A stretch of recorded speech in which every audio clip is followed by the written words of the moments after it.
Dans plus de 70 jours, les Français devront élire le nouveau président de la République. Si certains candidats sont déjà connus et que leur campagne a débuté, cela ne veut pas dire que leur nom sera sur les enveloppes en avril prochain.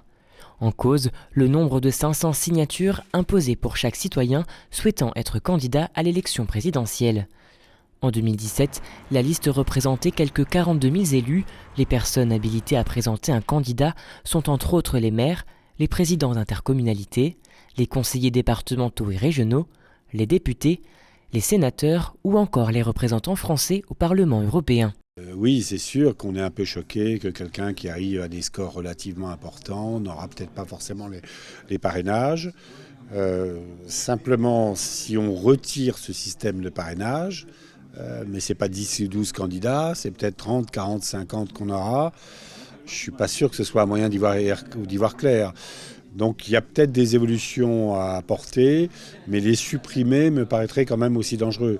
Je ne crois pas que les maires soient uniquement politiciens. Je vois un certain nombre de maires qui parrainent des gens dont ce n'est pas forcément l'opinion. Donc je pense que 500 parrainages, ça permet d'éviter des fantaisistes aussi. Il faut bien voir les choses. Mais à l'approche du scrutin, les candidats ne sont pas sûrs d'obtenir les parrainages nécessaires, car depuis la dernière élection, ils sont devenus publics, ce qui peut déranger certains maires se montrant apolitiques. Le parrainage, c'est difficile parce que comme c'est public, on a l'impression que ça engage toute une ville ou toute une majorité. Mais nous, on est apolitique. Et donc dans la majorité, on n'est pas tous d'accord. Hein. Donc moi, j'ai pas envie d'engager tout le monde avec mon petit parrainage. Donc je ne sais pas encore ce que je vais faire. J'ai pas envie qu'il y ait un candidat qui soit interdit de candidature pour une raison de parrainage comme ça.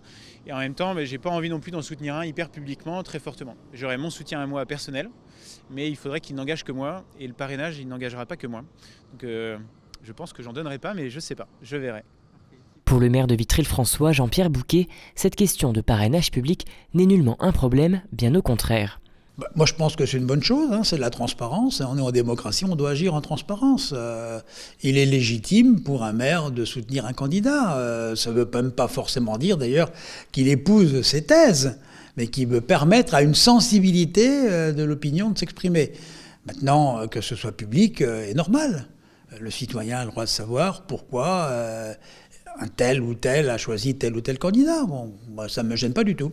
Vous l'aurez donc compris, cette histoire de parrainage soulève diverses problématiques, mais les élus ont encore le temps de réfléchir, puisque les formulaires devront parvenir au plus tard le vendredi 4 mars 2022 au Conseil constitutionnel.